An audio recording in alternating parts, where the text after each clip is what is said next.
में आने वाले भूचाल, आंधी तूफान पे गौर करता है, बिन बताए जलजले की हकीकत और सच्चाई पे गौर करता है। अचानक मौत किस चौराहे, किस गली, किस घर में आ जाए, उस मौत के बारे में सोचता है। तो आदमी की अक्ल जिंदा रहती है। और इसी को हुजूर ने कहा था कि जो दिन में 20 बार मौत को याद करेगा, वह शख्स अंदर से इतना आला हो जाएगा कि चाहे अपने बिस्तर पे अपने घर ही में क्यों ना मर जाए, अल्लाह उसे शहादत का मर्तबा अता फरमाएगा। जो रोजाना 20 बार मौत को याद करता हो। अभी देख लें कि मुसलमान हो या गैर मुस्लिम की तो बात ही नहीं करनी है, जो कलमा पढ़ने वाले लोग हैं, इनसे मेरी बहस है कि इनका हाल आप देख लें कि घर में 24 घंटे गुजर जाते हैं, एक बार भी मौत का चर्चा नहीं होता है। और अगर कोई चर्चा कर डाले तो उसको बुरा माना जाता है कि साहब मजे को क्यों किरकिरा कर देते हो, वो तो जब आनी है आ जाएगी, लेकिन अभी वक्ती लज्जतों को खत्म कर देना क्यों चाहते हो तुम। जबकि हुजूर ने कहा था कि अक्सरू जिक्र हादिमी लज्जातिल मौत। हुजूर ने कहा था कि लज्जतों को ढाने वाली चीज, यानी जो तुम्हारी लज्जतों को ढा दे, उसको कसरत से याद करो, यानी मौत को। हुजूर ने कहा कि मौत को कसरत से याद करो, ज्यादा याद करो। मैक्सिमम तेरी गुफ्तगू का जो टॉपिक हो वो मौत हो। लेकिन हमने अपने हिसाब से मौत को बोझ समझा और हमने सिर्फ जिंदगी की बातें करनी शुरू कर दी। जिंदगी की बातों का मतलब नई नई इमारतें, नई नई जमीन की खरीदारी, नए नए मॉल, नए नए सामान को घर में जमा करना। हमने उसको इस तरह अपनी सारी जद्दोजहद को उसके पीछे लगा दिया कि जैसे कि जिंदगी का सबसे बड़ा मकसद माल हासिल करना हो। रिजल्ट क्या मिला? उसके बदले में खतरनाक बीमारियां, उसके बदले में जिंदगी की तलखियां, उसके बदले में आपस की दूरियां, उसके बदले में नींद की कमी, उसके बदले में 1 दर्जन बीमारियां। चूंकि हमने सुकून का ये रास्ता ज्यादा से ज्यादा माल चाहिए इन्हें हमने अपने से चुना है। हमने फिल्म के एक्टर को देखकर चुना है, हमने पॉलिटिकल लीडर की बातों को सुन के चुना है, हमने दुनिया की किताबों को पढ़ने के बाद हमने चुना है, हमने अपने सराउंडिंग्स, आसपास के लोगों को दौलत के मुकाबले में जीते हुए देखकर मैंने उनको देख करके उस रास्ते को चुना है। नतीजे में जिंदगी तो अल्लाह की दी हुई है, अल्लाह ही हमें पैदा किया है, अल्लाह ही जमीन की तख्लीक की है, आसमान बनाया है, अल्लाह ही मुझे जिंदगी देता है, मौत देता है। उस रब से हटकर मैंने दूसरों को देखा। अल्लाह ने मॉडल तो अपने महबूब को बनाया था, मेरे महबूब को देखो, जिंदगी गुजारो। अल्लाह ने अपने महबूब को, जिसके नूर को सारी दुनिया की तख्लीक से कई लाख साल पहले उसे अर्शे मुअल्ला पे किंदिल की शक्ल में लटका के रखा, उस नूरे मोहम्मदी को बशरी शक्ल में सारे पैगंबरों के अखीर में दुनिया में भेजा ताकि लोगों के लिए एक मॉडल रहे मुस्तफा, लोगों के लिए एक आइडियल बन जाए मुस्तफा। तो अल्लाह ने अपने महबूब को आइडियल बनाया था, मगर मैंने आइडियल फिल्म के एक्टर को चुन लिया। अल्लाह ने अपने महबूब को मॉडल बनाया था कि कैसे जिएं, कैसे खाएं, कैसे पिएं, कैसे कपड़ा पहने, कैसे बाल रखें, मगर हमने फिल्म के जोकर को अपने लिए आइडियल बनाया। वो अगर नंगा रहे तो मैं भी नंगा रहता हूँ, वो अगर नया कपड़ा फटा हुआ पहने तो मैं भी वैसा पहनता हूँ, वो अगर जोकर की तरह बाल चारों तरफ से मुंड के रखे तो मैं भी वैसा रखता हूँ। उनकी बहू बेटियां अगर चड्डी पहन के सड़कों पे चले, मैं भी अपनी बहन बेटियों को चड्डी पहनवाता हूं। चूंकि हमारे लिए मॉडल व फिल्म का एक्टर और फिल्म की एक्ट्रेस बन गई है। अल्लाह ने तो महबूब को मॉडल बनाया था। जमीन का खालिक अल्लाह, सारी दुनिया का मालिक अल्लाह, इस इंसान को एक कतरे जलील से पैदा करने वाला अल्लाह, यानी इस इंसान की तख्लीक कैसे हुई है। अल्लाह ने कुरान करीम में कई जगहों पे इसका जिक्र किया है। मैंने तुझको पैदा कैसे किया है ताकि मेरा बंदा चाहे दुनिया में गरीब रहे या अमीर, बादशाह रहे या फकीर, वो अपनी बुनियाद को कभी नहीं भूले कि मेरी स्टार्टिंग कहानी कैसी है, मैं पैदा हुआ कैसे हूं। जब अकल रहेगी तब ना बंदा गौर करेगा कि मैं पैदा हुआ कैसे हूं। मैं अपनी पैदाइश पे गौर करूं। कुरान करीम में कई जगहों पे इस मैटर को जगह दिया गया है। क्यों जगह दिया गया? अल्लाह कहता है वलक़द खलक़नल इंसान मिन सुलालतिन मिन तीन, हमने इंसान को एक बजती हुई मिट्टी से पैदा किया है। इंसान को, वही जो हम इंसान हैं। दुनिया के सारे लोग जो चाहे यहूदी हो, नसरानी हो, गैर मुस्लिम हो, वह सब भी इंसान है। चूंकि वह गौर नहीं करते कि मैं इंसान हूं, इसीलिए जानवरों की तरह काम लोग करते हैं। लेकिन जिस दिन वह गौर करे कि मैं इंसान हूं और अल्लाह ने मुझको इंसान बनाया है, दुनिया से हैवानियत घट जाएगी और मानवता के सलूक बढ़ते चले जाएंगे। क्योंकि बंदा सोचना ही छोड़ दिया कि मैं इंसान हूं। सिर्फ इसी पॉइंट पे गौर कर लें कि अगर अल्लाह चाहता तो मुझे जानवर बना देता, अल्लाह चाहता तो मुझे खिंजीर पैदा करता, अल्लाह चाहता तो मुझे कुत्ता बना देता, अल्लाह चाहता मुझे छिपकली और सांप बना देता। मेरे बाप दादा ने अल्लाह पर कोई एहसान नहीं किया कि उस एहसान का बदला चुकाने के लिए अल्लाह ने मुझको इंसान बनाया। बंदा अल्लाह पर एहसान कर ही क्या सकता है? यह कमजोरी का पुतला यह इंसान, बीमारियों का मुजस्समा यह इंसान। आज सारी दुनिया जानती है कल इसका नामो निशान मिट जाता है। आज जिंदा है, एक सेकंड के बाद मर जाता है। यह इंसान अपने रब पे एहसान कर ही क्या सकता है कि उस एहसान का बदला अल्लाह ताला उनके बाल बच्चों को इंसान पैदा करके चुकाए? मेरा रब पर कोई एहसान नहीं। अल्लाह का यकतरफा एहसान है कि उसने मुझे इन जानवर नहीं बल्कि इंसान पैदा किया। अल्लाह ने मुझे कुत्ता नहीं आदमी बनाया, वरना कुत्ता को भी अल्लाह ने पैदा किया। जितनी भी मखलूकात हैं सबों को अल्लाह ने पैदा किया, लेकिन मुझको इंसान बनाया, कुत्ता नहीं बनाया। इसी पॉइंट पे अगर दुनिया के सारे लोग गौर करें कि अल्लाह ने मुझे सांप नहीं इंसान बनाया, तो इंसान बनकर सांप की तरह दूसरों को डंक नहीं मारेगा, इंसान की शक्ल में दूसरों को अपनी जबान से डंक नहीं मारेगा, अपने हाथ से कष्ट नहीं पहुंचाएगा, दूसरों को तलवार से ज़बह नहीं करेगा, वह दूसरों को अपनी थ्योरी से उसे तबाह बर्बाद करने का प्लान नहीं बनाएगा। ये जो सारे ड्रामे दुनिया में हो रहे हैं कि मेरा बच्चा बच्चा है, दूसरों का बच्चा बच्चा नहीं, मेरी बस्ती बस्ती है, दूसरों की बस्ती बस्ती नहीं, मेरा मुल्क मुल्क है, दूसरों का मुल्क मुल्क नहीं, ये बातें सिर्फ इसलिए हैं कि जब आदमी अक्ल से सोचना छोड़ देता है, तब इस तरह की हैवानी हरकतें बंदा करने लगता है। आज जो कुछ भी हो रहा है अफ्रीका में, जो कुछ हो रहा है अमेरिका में, जो कुछ हो रहा है हिंदुस्तान की सरजमीन पे, यानी एक आदमी के जिस्म को 3 हिस्सों में बांट देना, एक आदमी को 6 इंच छोटा कर देना, एक आदमी को हमेशा किसी न किसी तरीके से फंसा के जेल में डाल देना, उसकी पूरी सोसाइटी, उस पूरी बिरादरी को मिटाने का प्लान बनाना उस वक्त होता है जब बंदा अपने इस पॉइंट पे सोचना छोड़ देता है कि मैं इंसान हूं और इंसानियत का तकाजा क्या है, ह्यूमैनिटी का तकाजा क्या है, ह्यूमैनिटी का डिमांड क्या है। ह्यूमन बीइंग्स, ह्यूमैनिटी इसकी क्वालिटी है, इसकी खसलत है, इसे क्या करना चाहिए वह सोचना छोड़ देता है। हुजूर ने कहा था कि आखिर जमाने में लोगों की अकलें छीन ली जाएंगी। जब अकल छीन ली जाएंगी तो सिर्फ आदमी बर्गर खाएगा, सिर्फ आदमी चाउमीन खाएगा, सिर्फ आदमी शराब पिएगा, सिर्फ आदमी ताश खेलेगा, सिर्फ आदमी रात में नाइट क्लब का रुख करके डांस करेगा ताकि हम रिफ्रेश हो जाएं, तरोताजा हो जाएं। वह भूल जाएगा कि नाचते नाचते बंदा मर गया, शराब पीते पीते आपस में कत्ल हो गया, ताश खेलते खेलते दौलतें बिक गई, जमीन लूट गई, यहां तक कि बीवी और बेटियों को दांव पे लगाना पड़ा। ये आदमी सोचना छोड़ देगा, वो सिर्फ उसको बर्गर और चाउमीन, चाहे लीवर डैमेज हो, चाहे उसका हार्ट डैमेज हो।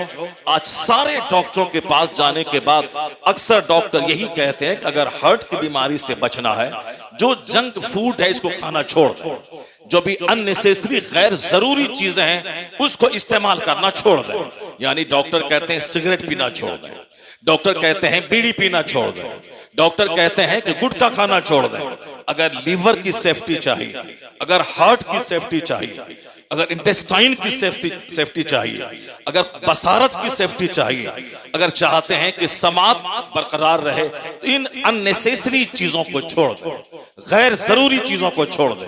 डॉक्टर आजकल अक्सर बोलते हैं कि बाहर का खाना पीना छोड़ दो, बाहर में वही एक ही तेल से कई तरह के सामान बना के आपको जहर देते हैं, आप वक्ती मजा लेने के लिए खाते हैं, अब उसे छोड़ दें, उससे आपका हार्ट के जो वेन्स हैं ब्लॉक हो जाएंगे, आपका शुगर लेवल हाई हो जाएगा, आपकी वीपी हाई हो जाएगी, यानी जो एक जनरल बीमारी बन गई है। डॉक्टर मना करते हैं कि बाहर के सामान को आप मत खाएं, ये जानने के बावजूद कि सिगरेट से कैंसर होता है, लेकिन आदमी आदत का गुलाम है, वो उसको पीता है। ये जानने के बावजूद कि पानी पूरी खाने से बहुत सारे नुकसानात होते हैं, लेकिन आदमी आदत का गुलाम है, उसको खाना पड़ता है। ये जानने के बावजूद कि खैनी और गुटखा से कैंसर होता है, लंग्स डैमेज होता है, और उसके बावजूद बंदा दिन में 100 पुड़िया खाता है। वह जानता है कि उसकी जबान मोटी हो जाएगी, वह जानता है कि कुव्वते गोयाई उसकी सल्ब हो सकती है, वह जानता है कि गुटखा खाने वाला जब कभी भी उसको डायरिया का मर्ज हुआ, किडनी के 100% फेल होने का खतरा रहता है। आए दिन इस तरह के केसेज आते हैं, लेकिन आदमी के पास अक्ल रहे तब न सोचे कि मुझे क्या खाना है क्या नहीं खाना है, मुझे क्या पहनना है क्या नहीं पहनना है, मुझे किस तरह का हेयर स्टाइल रखना है किस तरह का नहीं रखना है। आदमी ने सोचना छोड़ दिया कि मैं क्या खाऊं, सिर्फ लग्जरियस लाइफ के पीछे। पीने में मजा आता है, ये खाने में मजा आता है, घूमने में मजा आता है। तो आज जब इस घूमने का गलत असर सेहत पे सोसाइटी पे पड़ा, तब डॉक्टर चीखते हैं कि खबरदार रात में 10 से ज्यादा ना जागें और जल्दी सुबह उठने में दिक्कत होगी, इससे आपकी हेल्थ चूर चूर हो जाएगी। आज 18 साल का जवान देखें, बिल्कुल चेहरा जैसे लगता है मुर्दार की तरह, आंखें धसी हुई, चेहरा चिपका हुआ, ऐसा लगता है कि रात भर नींद लेने के बाद भी ये मायूसियत का शिकार है। सेहत हासिल करने के लिए दूसरी कौमें बेदार हो गई। अब साहब वो रामदेव जी के पास उत्तराखंड जा रहे हैं। रामदेव जी कहते हैं कि नेचुरल रिसोर्सेज की तरफ आओ, यानी कुदरती चीजों की तरफ आओ। जो चीजें नेचुरल हैं, जो चीजें आर्टिफिशियल हैं, उसको छोड़ दिया जाए, बनावटी चीजों को छोड़ दिया जाए और नेचुरल चीजों के पास आए और आप नेचुरल एनवायरनमेंट में आप घूमें, यानी आप सुबह सवेरे जन्नती हवाओं में रहें। एसी की हवा ये आर्टिफिशियल हवा है, फैन की हवा ये आर्टिफिशियल हवा है। रात में 8 घंटे फैन के नीचे हैं, बदन सुबह सवेरे ऐंठने लगता है। एसी में आप रहें, अंदर से 8 घंटे सोने के बाद एक उलझन सी महसूस होती है, लेकिन सुबह की ठंडी हवाओं में आप घूमें, ऐसा लगता है जैसे जन्नत से सीधी हवा उसकी सेहत को दुरुस्त कर रही होती है। लोग कहते हैं सुबह की हवा एक तरफ, करोड़ों रुपए की दवा एक तरफ। जब आज सेहत खराब होने लगी, तब डॉक्टरों ने कहा कि गैर जरूरी सोना छोड़ दीजिए, गैर जरूरी खाना छोड़ दीजिए। जब आपस में तकरार बढ़ने लगी तो डॉक्टरों ने कहा गैर जरूरी टॉक छोड़ दें। यानी कोरोना काल में पुलिस वाले डंडा मार मार कर रात के 9 बजे के बाद से लोगों को कहते थे घर जाओ, घर में रहो, सेफ रहो, घर में रहो, सेफ रहो, यानी बिल्कुल सुरक्षित रहो, बाहर मत घुमा करो। समंदर में जुहू चौपाटी के किनारे रात के 9 बजे के बाद लोग 2-2 बजे रात तक घूमते थे। पुलिस वाले डंडा मार मार के कहते थे घर में रहो, सेफ रहो, अपने घर में आइसोलेट रहो, सेफ रहो, यानी बाहर की हवाओं से बचते रहो। यही काम 1400 साल पहले पैगंबर आजम ने किया था।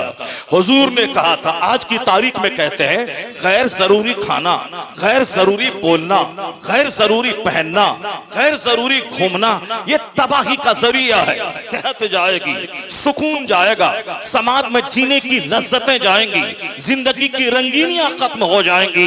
गैर जरूरी चीजों को छोड़ दो। जरूरी है रोटी चावल, जरूरी है चाउमीन नहीं, बर्गर नहीं, और गैर शराब नहीं, गैर गुटखा नहीं, गैर जरूरी चीजों को छोड़ दे अगर जिंदा रहना है।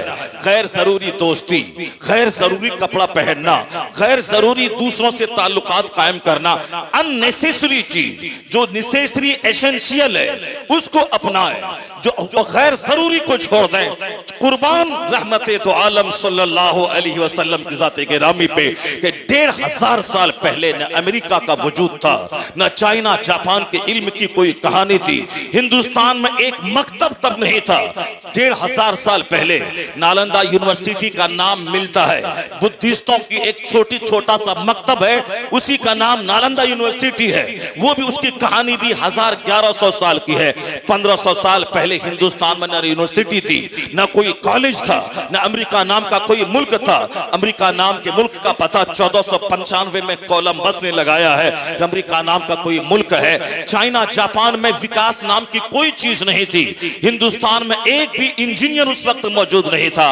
न फिजिक्स केमिस्ट्री बायोलॉजी का नाम दुनिया जानती थी, न एस्ट्रोलॉजी न एस्ट्रोनॉमी का नाम दुनिया जानती थी। यानी शिक्षा के क्षेत्र में अनभिज्ञ थी, अज्ञानता का अंधकार था, इग्नोरेंस और जहालत का दबदबा था। उस मौके पे दुनिया के सबसे बड़े मुअल्लिम, सबसे बड़े मोहसिन, सबसे बड़े दुनिया के रिफॉर्मर, सबसे बड़े पैगंबर ने एक पैगाम दिया था। हुजूर ने कहा था, मिन हुस्न इस्लामिल मर्ए तर्कहु माला यानी। मुस्तफा ने कहा था, एक आदमी के इस्लाम का हुस्न ये है कि गैर जरूरी चीजों को छोड़ दे। यानी एक मोमिन के इस्लाम का हुस्न है गैर जरूरी चीजों को छोड़ दे। तो जहां आज के लाखों दानिश्वर जिस पॉइंट पर आज मुत्तफिक हुए हैं, यही पैगाम तनहा मुस्तफा ने 1500 साल पहले कहा था। यह इस बात की दलील है कि जहां दुनिया तबाही का तमाशा देखने के बाद उसी प्लेटफॉर्म पे लौट के आना चाहती है जो प्लेटफॉर्म मुस्तफा ने 1500 साल पहले अता किया था। सरकारे दो जहां दुनिया के सबसे बड़े मुस्लिम, आकाए दो जहां दुनिया का सबसे बड़ा रिफॉर्मर। इसलिए हमारे लिए मॉडल कभी कोई फिल्म का एक्टर नहीं हो सकता, हमारे लिए मॉडल कभी कोई एक्ट्रेस नहीं हो सकती है, हमारे लिए नमूना कभी कोई पॉलिटिकल लीडर नहीं हो सकता है, कभी कोई इब्राहिम लिंकन मेरे लिए कोई लीडर नहीं हो सकता है। हमारा आइडियल नहीं हो सकता, लीडर हो सकता है वो समाज का, मगर हमारे लिए आइडियल नहीं हो सकता मैं जिंदगी में कैसे गुजारूं। चूंकि उन्हें सिर्फ पॉलिटिक्स से बहस करते हैं, वो सिर्फ राजनीति से बहस करते हैं, सिर्फ कुर्सी हासिल करना उनका मकसद है। कैसे ढेर दिनों तक मैं सत्ते में बना रहूं, कैसे ढेर दिनों तक मेरी गवर्नमेंट कायम रहे, उसके लिए चाहे मानवता के उसूल की धज्जियां उड़ानी पड़े वो उड़ा देता है। उसके लिए चाहे जिस कलमदान का गलत इस्तेमाल करना पड़े वो कर जाता है। मकसद उसका जलील होता है थोड़ा सा कि ज्यादा दिनों तक मेरी हुकूमत कायम रहे। वो हमारी नशिस्तों बर्खास्त के लिए मॉडल कभी नहीं हो सकता। जिसकी नजर सिर्फ हुकूमत पर हो, जिसकी नजर सिर्फ कुर्सी पर हो, जिसकी नजर सिर्फ खाने पीने पर हो, यह कमजोरी है दुनिया के लीडरों की, यह कमजोरी है दुनिया के रहनुमाओं की। जब उसे थोड़ा सा कलमदान मिल जाता है वो अपने भाई भतीजे के लिए इस्तेमाल करना चाहता है, वो अपने समाज अपनी कौम के लिए इस्तेमाल करना चाहता है। नहीं देखा आपने कि हिंदुस्तान में जब कोई रेलवे मिनिस्टर बनता है, जिस स्टेट का हो, वो चाहता है कि इसकी भलाई सिर्फ मेरे स्टेट तक जाए। कभी रामविलास पासवान जी रेल मंत्री थे, चाहते थे कि बिहार ही में रेल के सारे बेनिफिट चले जाएं। कभी लालू प्रसाद यादव जी रेलवे मंत्री थे, वो चाहते थे कि हिंदुस्तान में रेलवे का सारा मुनाफा बिहार चला जाए। कभी ममता बनर्जी वेस्ट बंगाल की रेल मंत्री थी, वो चाहती थी कि रेलवे का सारा फायदा मेरे बंगाल को पहुंच जाए। कभी सीके जाफर शरीफ कर्नाटका के रेल मंत्री थे, वो चाहते थे कि हमारे कर्नाटका को इससे फायदा पहुंचे। यानी जो कलमदान वजारत जिसके हाथ में आती है, यह इंसान की कमजोरी है, वो अपने भाई भतीजावाद में लग जाता है। इसलिए दुनिया में कोई भी ज़ाब्ता इंसान का बनाया हुआ वह फेलियर हो चुका है। Democracy is the government of the people, for the people, by the people. जमहूरियत इंसान के लिए, इंसान आदमी के लिए, आदमी के जरिया आदमी का बनाया हुआ कानून है जमहूरियत। मगर जमहूरियत भी कमा हक हो दुनिया में सुकून देने में असमर्थ है। रसिया में कम्युनिज्म वहां से चला, मगर रूस के सैकड़ों दर्जनों टुकड़े हो गए। एक ज्योति बसु नाम का आदमी 30 साल तक हिंदुस्तान के वेस्ट बंगाल का चीफ मिनिस्टर रहा, लेकिन आज उसकी पार्टी की जैसी की तैसी हो गई। लोग किसी चीज को अपना जाती फार्मूला को चाहते हैं पूरी दुनिया पे नाफिज कर दें और हम कामयाब हो जाएंगे। दुनिया में कम्युनिज्म फेल हो चुका है, दुनिया में डेमोक्रेसी भी फेल हो चुकी है, खुद साख्ता डेमोक्रेसी। दुनिया में इश्तराकियत, दुनिया में कैपिटलिज्म यानी कि मालदारों पूंजीपतियों को फायदा पहुंचाना, ये फार्मूला भी फेल हो चुका है। जबकि धीरे धीरे हिंदुस्तान में वही पूंजीवाद का दौर आता जा रहा है। मुट्ठी भर लोगों के पास दौलतें जा रही हैं। हिंदुस्तान का आदमी देखते ही देखते दुनिया के दौलतमंदों की सूची में वह शामिल हो रहा है और 1 नंबर 2 नंबर 3 नंबर पर आने के लिए हाथ पांव मार रहा है। और हमारी हुकूमत भी उसी को और आगे बढ़ाने के पीछे लगी है। ये और बात है कि करोड़ों गरीब मजदूर महंगाई की तलवार से कट जाएं, पिस जाएं, मर जाएं, उसे इन करोड़ों गरीबों से मोहब्बत नहीं है। उसे चंद गिनती के उद्योगपति से मोहब्बत है, जिनके पैसे से वो इलेक्शन लड़ेगा, जिनके पैसे को पानी की तरह बहा करके वह कुर्सियां खरीदेगा। या इंसान का बनाया हुआ ज़ाब्ता फेल हो चुका है। इसलिए दुनिया में कम्युनिज्म भी फेल हो गया, डेमोक्रेसी फेल हो गई। तो निजाम किसका कामयाब है? जमीन अल्लाह की है, आसमान अल्लाह का है, या इंसान अल्लाह का पैदा किया हुआ है। इंसान का कानून जब इंसान पे चलेगा तो इंसान की एक बड़ी बिरादरी उस फायदे से महरूम रहेगी। लेकिन जब इंसान के खालिक का कानून चलेगा तो अमेरिकियों का भला होगा, हिंदुस्तानी का भला होगा, चाइनीज का भला होगा। चूंकि अल्लाह का कानून है वह सारे बंदों के लिए भला होगा।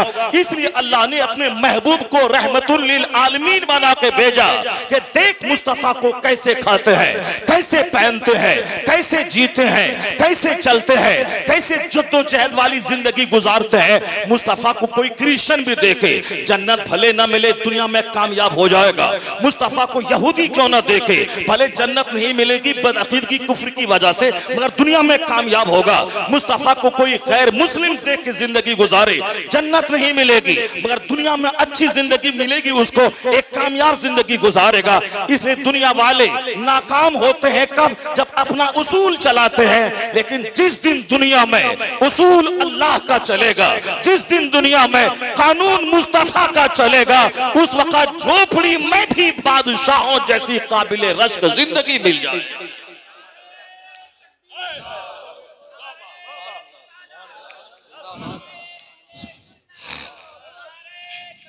यही वजह है कि जो हक पसंद लोग हैं, जो अक्ले सलीम से काम लेते हैं, जिनके पास बसारत है, जो कंसिडरेशन से काम लेते हैं, जो रिफ्लेक्शन से काम लेते हैं, जो थिंकिंग से काम लेते हैं, यानी जो सोचते हैं, रिसर्च करते हैं, डिस्कवर करते हैं, गौर व फिक्र करते हैं, उन लोगों की बोली कुछ और होती है।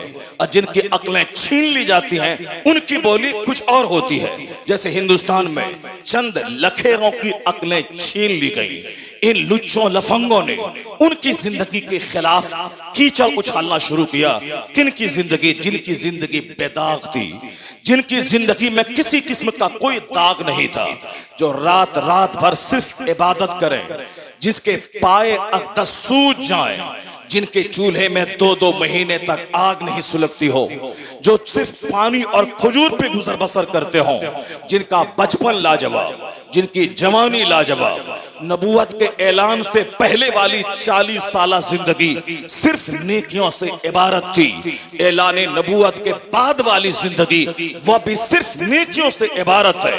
एक ऐसा शख्स जो कमाता है नबूवत के ऐलान से पहले ताकि गरीबों को खिलाए, ताकि बेवाओं को दे, ताकि मिस्कीनों को दे, ताकि मेहमानों की खिदमत करे। यानी सरकारे दो जहां, जब आपकी उम्र 12 साल की थी, अपने चचा के साथ जब आप बसरा गए, चचा के साथ मुल्क शाम गए, चचा के साथ यमन गए, उस वक्त बिजनेस करते थे, नबूवत का ऐलान नहीं हुआ था। आपकी बिल्कुल चढ़ती हुई जवानी है, लेकिन पैसा कमा के करते क्या थे? करते थे गरीबों की खिदमत, बेवाओं की खिदमत, यतीमों की खिदमत, यानी बेचारों की खिदमत। जो समाज का नाकाबिल आदमी होता उसे काबिले कार बनाते थे। जो समाज की बेवा होती थी उसके सामान का इंतजाम फरमाते थे, बाजार से सौदा सलफ ला के देते थे। वही अरब जहां के लोग ज़िनाकारी में इतने लथपथ थे, एक पड़ोसी की बीवी की इज्जत गैर महफूज थी, अनसेफ थी, यहां तक कि अपनी सौतेली माओ से ज़िना करते थे लोग, उसे बाप के छोड़े हुए तरके की तरह उसकी बीवियों को भी इस्तेमाल करते थे। यानी शराब और ज़िना ये दौरे जाहिलियत का सबसे बड़ा कारनामा है, और आखिर जमाने में वही दौर लौट के आएगा। शराब और ज़िना पूरी दुनिया में गालिब हो जाएगा, हो जाएगी ज़िनाकारी, और शराब पानी से ज्यादा सस्ती हो जाएगी, लोग इस्तेमाल करेंगे। जो 1000 साल पहले जो दौर था, आखिर जमाने में वही दौर लौट के आएगा जहां इस तरह समाज के सारे लोग जीते हों। एक नौजवान ऐसे जी रहा है, न जबान बहकी है, न निगाह बहकी है, न हाथ बहका है, न पांव फिसला है। उस बदचलन समाज का बच्चा बोलता है कि अगर कैरेक्टर का कोई मजबूत पहाड़ देखना हो तो मोहम्मद अरबी को देख लिया जाए। उस बदचलन समाज के लोग कहते थे बेदाग बचपन, बेदाग जवानी, यानी जवानी ऐसी कि लोग अमानतदार अमीन कहने लगे, ट्रस्ट वर्दी कहने लगे, और लोग उसे सादिकुल वाद कहने लगे, यानी वादा खिलाफी के अहद में वादा वफाई के प्रतीक मुस्तफा को लोग कहने लगे। वो नबी जिन्होंने चढ़ती जवानी में 18 साल 25 साल की जवानी में सिर्फ कमा के दूसरों की खिदमत करना, जहां चारों तरफ दोशीजाओं के नंगे चलने का रिवाज हो, वहां निगाहों की हिफाजत करना। किसी आदमी पर इल्जाम उस वक्त लगाया जाता है जब उसका बचपन खराब हो, उसकी जवानी खराब हो, तब लोग कहते हैं अरे ये तो वैसे ही था, देखा नहीं आप जवानी उनकी, देखा नहीं बचपन उनका आवारगी से इबारत थी, और फिर देखा नहीं शादी के बाद क्या हुआ, उनको नई नई लड़की की चाहत थी। मैं कहता हूं इन जालिमों, खसीसों और रजीलों को मुस्तफा की बेदाग जिंदगी का मुताला करना चाहिए। दुनिया का सबसे हसीन तरीन इंसान जिनके हुस्न का आलम तो ये था, जनाबे अबू हुरैरा जो हुजूर की महफिल में बैठने वाला। हम तो 1400 साल के बाद किताबों में नबी का हुस्न पढ़ते हैं, लेकिन अबू हुरैरा जो हुजूर को देखा, बरसहा बरस तक देखा, उनका स्टेटमेंट है कि मुस्तफा का चेहरा ऐसा था कान्ना शम्स तजरी फी वजहिही, गोया सूरज था जो नबी के चेहरे में तैर रहा हो, सूरज नबी के चेहरे में तैर रहा। हजरत अनस जो मुस्तफा की खिदमत में 10 साल तक रहे, और 10 साल के दरमियान में कभी लफ्ज़ उफ तक हुजूर ने अनस को नहीं कहा।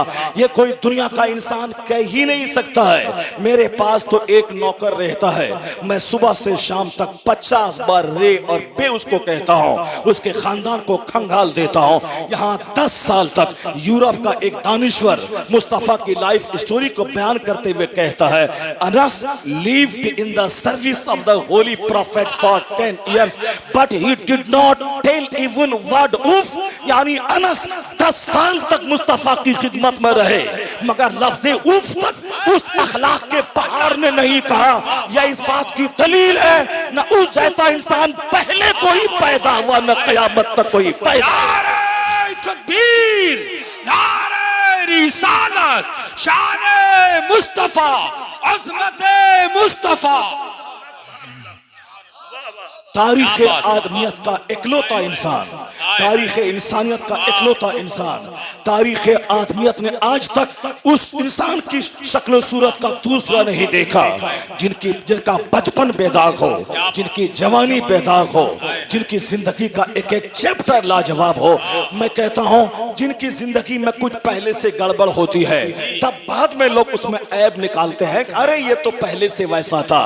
मैं कहता हूं जालिमों, मुस्तफा जाने रहमत की जिंदगी में मक्का के दुश्मनों ने भी ऐब नहीं निकाला इस ताल्लुक से कि इनकी नजर बहकी है। नहीं, वहां के तो बड़े बड़े खानदान के लोग कहते थे काश मोहम्मद अरबी मेरे दामाद बन जाएं, मेरी नस्लें फख्र करेंगी, मेरी नस्लें फख्र करेंगी, मेरी नस्लें फख्र करेंगी इनकी दामादी पर। चूंकि जो हुस्न जमाल अल्लाह ने दिया था, हुस्न का अपना अट्रैक्शन होता है, खूबसूरती की अपनी कशिश होती है, खूबसूरती सच बढ़ते हुए आदमी के कदम को रोक लेती है। इसलिए एक अच्छा सा चेहरा आदमी के दिल पे असर डालता है। हुस्न और हुस्न का अपना कमाल होता है। तो अब अंदर के किरदार की खूबसूरती ये एक अलग खूबसूरती है, और पर्सनैलिटी की खूबसूरती, ये दोनों हुस्न उनकी शख्सियत को लाजवाब बना देती है। यानी इंटरनल ब्यूटी और आउटवर्ड ब्यूटी डबली अट्रैक्टिव पर्सनैलिटी को बना देती है। मुस्तफा का यह जाहिरी हुस्न था कि 25 साल की जवानी में जब रास्ते से गुजरते थे तो दोशीज़ाएं तमन्ना करती थी कि काश मोहम्मद अरबी मेरे निकाह में आ जाए, मेरी नस्लें फख्र करेंगी। अल्लाह उस वक्त ये जवान मुस्तफा की बेदाग जवानी थी। उस वक्त अगर हुजूर चाहते, उस वक्त सरकारें दो जहां खाना खाते थे, उस वक्त उनके पास माल की फरावानी थी, वह बिजनेस करते थे चचा के साथ में, उनके पास माल था, माल भी था, हुस्न भी था, अपना वतन था। नबूवत की जिम्मेदारी भी उस वक्त में नहीं थी कि हम रात और दिन तबलीग इस्लाम करें। यह जिम्मेदारी 40 साल के बाद आई कि रात दिन इस्लाम की तबलीग करें। 25 साल की चढ़ती जवानी में फारिग भी है आप, यानी नबूवत की जिम्मेदारी नहीं है कि मैं लोगों तक इस्लाम का पैगाम पहुंचाऊं। खाते थे आप, सोते थे आप, मानवता की खिदमत करते थे, उस वक्त फ्री थे। अगर चाहते अरब के दस्तूर के मुताबिक नबी 100 खूबसूरत 16 साल की लड़कियों से शादी कर सकते थे। चूंकि अरब में ये माहौल था उस टाइम में 100 शादी करना, 200 शादी करना, ये अरब का माहौल था। और जो जिस कल्चर में पैदा होता है उस कल्चर की बात को इख्तियार करे तो उसे लोग ऐब नहीं मानते हैं। मुस्तफा चाहते तो उस वक्त 50 नहीं, कम से कम 25 खूबसूरत तरीन 18 साल की दोशीज़ा से निकाह कर सकते थे। मैं इन जालिमों, इन दरिंदों, इन कुत्तों की बात सुनने के बाद मैं कहता हूं, जिन लोगों ने उस चांद पे थूकना चाहा है, उस अजमत के सूरज को दागदार दिखाने की कोशिश की है, वो टी राजा जैसा कलवा, जिसका चेहरा काला, जिसका दिल काला, वो बदतमीज अपना चेहरा नहीं देखा, जिसका दिल काला, जिसका चेहरा काला, जिसका वजूद काला, जिसकी सोच काली, इसकी फिक्र काली, यानी जिसका सारा एग्जिस्टेंस काला है, जो दागदार है। आपने भी देखा होगा उस बदतमीज का चेहरा, चेहरा काला, लिबास चाहे लिबास वाइट पहने मगर उसका वजूद काला, उसका दिल काला। आईना देख लेता वो टी राजा, उसे अपना चेहरा नजर आ जाता। बदतमीज राजनीति करने के लिए गंदी बातों का सहारा क्यों लेता है? राजनीति करने के लिए कोई आला काम का सहारा ले, मानवता की सेवा कर, सर्विस कर, अच्छी बात बोल, लोग तुम्हें हाथ पे उठा लेंगे। मगर घिनौनी बात बोलकर क्यों तुम अपने ग्रुप में हीरो बनना चाहता है? चेहरा देख लेता सुअर जैसा चेहरा तेरा, और तू चला है उस पर उंगली उठाने जिनके चेहरे की खैरात शान भी लेता हो। सूरज अल्लाह या रसूल अल्लाह, वाह वाह वाह, आहा, नारे तकबीर, नारे रिसालत, शाने मुस्तफा, लब्बैक लब्बैक लब्बैक या रसूल अल्लाह, लब्बैक लब्बैक लब्बैक या रसूल अल्लाह, लब्बैक लब्बैक लब्बैक या रसूल अल्लाह, लब्बैक लब्बैक लब्बैक या रसूल। नारे मुसलमानों कभी नर्वस मत होना, इन जालिमों की बात सुनने के बाद कभी मायूस मत होना, या देखना कि इन खसीसों रजीलों का वजूद ही ऐसा है कि वह इस तरह की बात बोले, वरना मुस्तफ़ा का वजूद ऐसा था। हजरत अबू हुरैरा कहते हैं कि सरकार दो जहां का चेहरा अक़दस ऐसा लाजवाब था, उनका कांधा ऐसा लाजवाब था जैसे किसी चांदी को ढाल दिया गया हो। अल्लाह उस समझ। हजरत अनस कहते हैं जो 10 साल खिदमत में रहे, वो क्या कहते हैं? वो कहते हैं कि वमा मसस्तो दीबाजतन और हरीरन अलियाना मिन कफ़ रसूलिल्लाह, मैंने दुनिया का कोई रेशम, कोई दिबास मुस्तफा की हथेली से ज्यादा नर्म मैंने नहीं पाया। और वो जिसने हुजूर को देखा, जो हुजूर की खिदमत में रहे, वो कहते हैं वमा शमम तो मिस्कन और अंबरतन अत्यबा मिन रायती नबी अलैहि सलाम, मैंने दुनिया की कोई कस्तूरी, दुनिया का कोई मुश्क मुस्तफा की खुशबू से ज्यादा खुशबूदार नहीं पाया। इसलिए सरकार जिस रास्ते से गुजर जाते, रास्ता बताता था कि तेरा रहबर इस रास्ते से गुजरा है। यानी अंबर मुश्क और अंबर की खुशबू से सारी गली मुअत्तर हो जाती थी। ये ऐसा नहीं कि नबूवत के ऐलान के बाद जिस दिन पैदा हुए मुस्तफा ऐसा बदन से नूर निकला कि आपकी मां बोलती है कि उस नूर में मैंने मुल्क शाम के महल को देख लिया। अल्लाह सबद। ऐसा नहीं कि 40 साल के बाद जिस दिन पैदा हुए, जनाबे हलीमा कहती है जब मैं उस नेक बख्त बच्चे को लेकर अपने खानदान में गई, कभी मुझको रात में चिराग जलाने की नौबत नहीं आई। रात रात भर मेरा घर रोशन रहता था। जिनका बचपन नूरुन अला नूर हो, जिनकी जवानी ऐसी बेदाग, निगाहें झुकी हुई, अल अमीन सादिकुल वाद, समाज के सारे लोग देखें तो देख के दंग रह जाएं। वो चाहते तो 50 नहीं बल्कि 18 साल की 100 दोशीज़ाओं से निकाह कर सकते थे। जवानी थी, बदन में ताकत थी, हुस्न भी था, माल भी था, मगर उस वक्त मुस्तफा ने 2 शौहरों से बेवा औरत जो अधेड़ है, जो 40 साल खातून है, उस चढ़ती जवानी में 25 साल हुस्न है। जवानी में तो और हुस्न निखर जाता है। वह तो बचपन में जब ऐसा चेहरा के चांद जैसे बलाए चांद की तरह चमक मौजूद हो। जवान जब होते हैं, समाज का जब कोई काला इंसान 25 साल का होता है तो चेहरा और मलाहत से भर जाता है, चेहरा चिकना हो जाता है। जवानी में हड्डी स्ट्रांग हो जाती है, जवानी में आदमी का बदन मजबूत हो जाता है। जब मुस्तफा बचपन में से लाजवाब है तो 25 साल की जवानी का हुस्न का आलम क्या होगा। वो मुस्तफा जाने रहमत चाहते तो 18 साल की कई लड़की का सिलेक्शन कर सकते थे। सारी दोशीज़ाएं तमन्ना करती थी काश मैं इनके निकाह में आ जाऊं। उस वक्त उस किरदार के अखलाक के पुतले ने 40 साल अधेड़ औरत जो 2 शौहर से बेवा हो चुकी थी, उनका सिलेक्शन किया। इसका मतलब है कि मुस्तफा की शादी ऐश पसंदी के लिए नहीं थी, वरना ऐश 40 साल खातून से क्या करने का, 25 साल की जवानी में 18 साल की खातून से करने का था। मगर ताकत भी है, हुस्न भी है, मान भी है, जवानी भी है और अधेड़ उम्र की खातून से आपने अक़्द किया। इसका मतलब है कि 15 साल के बाद जो नबूवत का ऐलान होने वाला है, उसमें जो सबको रहमतों का हिस्सा मिलने वाला है, उसी में वो बेवाएं भी शामिल थी जो बेवाएं अभागन मानी जाती थी। उन औरतों का कसूर क्या है जो आज शादी हुई, 4 दिन के बाद शौहर उसका मर गया, उस लड़की का क्या कसूर है। वो अपनी मौत से मरा है, मगर समाज उसे डाइन कहता था, समाज उसे कातिल कहता था। यह डाइन है जो शौहर को खा के आ गई है। जबकि हर आदमी अपने हयात से पैदा होता है, हर आदमी अपनी मौत से मरता है। चाहे शौहर मरे या शौहर बीवी मरे, वो अपनी मौत से मरते हैं सारे लोग। मगर समाज में ऐसे गलत कानून थे कि लोग बेवा औरतों को डाइन कहते थे। ये कातिल है। बाप अपनी बेटी का चेहरा देखना नहीं चाहता था, उनके सरों पे बकरी की मेमनियां डालता था। ये मनहूस है, ये कातिल शौहर को कत्ल करके आई है। समाज कितना बड़ा जुल्म करता था, उसकी शादी के बारे में सोचना ही फजूल था। मगर कितना बड़ा अत्याचार, कितना बड़ा जुल्म, कितनी बड़ी ज्यादती थी इन बेवा औरतों के साथ, जिसको लोग कहते थे कभी सुहागन बनने के काबिल नहीं है।